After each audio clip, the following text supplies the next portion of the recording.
നമസ്കാരം, പ്രവാസി മലയാളിയിലേക്ക് സ്വാഗതം. കൊറോണ ഭീതിയിൽ ലോകം കൊറോണ ഭീതിയിൽ നിൽക്കുമ്പോൾ നിലവിലെ കണക്കുകൾ എടുക്കുമ്പോൾ കൊറോണ വൈറസ് ബാധിച്ച് മരിച്ചവരുടെ എണ്ണം 492ആയി. 490 പേർ ചൈനയിലും ഫിലിപ്പീൻസിലും ഹോങ്കോങ്ങിലുമായി 2 പേരും മരിച്ചതായാണ് കണക്കുകൾ. കാനഡയിലും ജപ്പാനിലും പുതിയ കേസുകൾ റിപ്പോർട്ട് ചെയ്തിട്ടുണ്ട്. നിലവിൽ 24,000 പേർക്കാണ് രോഗബാധ സ്ഥിരീകരിച്ചിരിക്കുന്നത്. കൊറോണ വൈറസ് വ്യാപനത്തെ നേരിടുന്നതിൽ വീഴ്ച പറ്റിയതായി ചൈനീസ് നേതൃത്വം തന്നെ സമ്മതിച്ചു. വിഷയത്തിൽ പല ബുദ്ധിമുട്ടുകളും രാജ്യം നേരിടുന്നതായും ദേശീയ അടിയന്തര ഭരണസമിതി സംവിധാനം കൂടുതൽ മെച്ചപ്പെടുത്തേണ്ടതുണ്ടെന്നും ചൈനീസ് കമ്മ്യൂണിസ്റ്റ് പാർട്ടിയുടെ പോളിറ്റ് ബ്യൂറോ സ്റ്റാൻഡിംഗ് കമ്മിറ്റി അറിയിച്ചിരുന്നു. ജാപ്പനീസ് ആഡംബര കപ്പലായ ഡയമണ്ട് പ്രിൻസസ് ക്രൂയിസിലെ 10 യാത്രക്കാർക്ക് കൊറോണ സ്ഥിരീകരിച്ചതിനെ തുടർന്ന് കപ്പലിലെ 4,000-ഓളം സഞ്ചാരികളെയും ജീവനക്കാരെയും ക്വാറന്റൈൻ ചെയ്തു.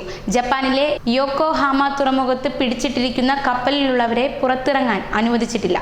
3,700 സഞ്ചാരികളും ജീവനക്കാരുമാണ് കപ്പലിലുള്ളത്. ഹോങ്കോങ് തുറമുഖത്ത് കപ്പലിറങ്ങിയ യാത്രക്കാരന് കൊറോണ സ്ഥിരീകരിച്ചതിനെ തുടർന്നാണ് കപ്പലിലുള്ള 273 പേരുടെ സാമ്പിളുകൾ പരിശോധിച്ചത്. 10ഓളം പേർക്ക് കൊറോണ സ്ഥിരീകരിച്ചതായി അധികൃതർ അറിയിച്ചു.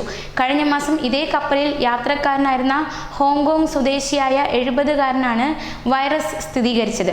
യാത്രയ്ക്കിടെ ഇയാൾക്ക് രോഗലക്ഷണങ്ങളൊന്നും പ്രത്യക്ഷപ്പെട്ടിരുന്നില്ല. എന്നാൽ ജനുവരി 25-ന് ഹോങ്കോങ്ങിൽ തിരിച്ചെത്തിയതിന് പിന്നാലെ ലക്ഷണങ്ങൾ പ്രകടമായതോടെ ഇയാൾ ആശുപത്രിയിലെത്തി പരിശോധന നടത്തുകയായിരുന്നു. 14 ദിവസത്തെ നിരീക്ഷണമാണ് കപ്പലിലെ യാത്രക്കാർക്ക് ഏർപ്പെടുത്തിയിരിക്കുന്നത്. യോക്കോഹാമ തുറമുഖത്ത് പിടിച്ചിട്ടിരിക്കുന്ന കപ്പലിൽ നിന്നും കൊറോണ സ്ഥിരീകരിച്ചവരെ സ്ഥലത്തെ ആശുപത്രികളിലേക്ക് മാറ്റുമെന്ന് അധികൃതർ പറഞ്ഞു.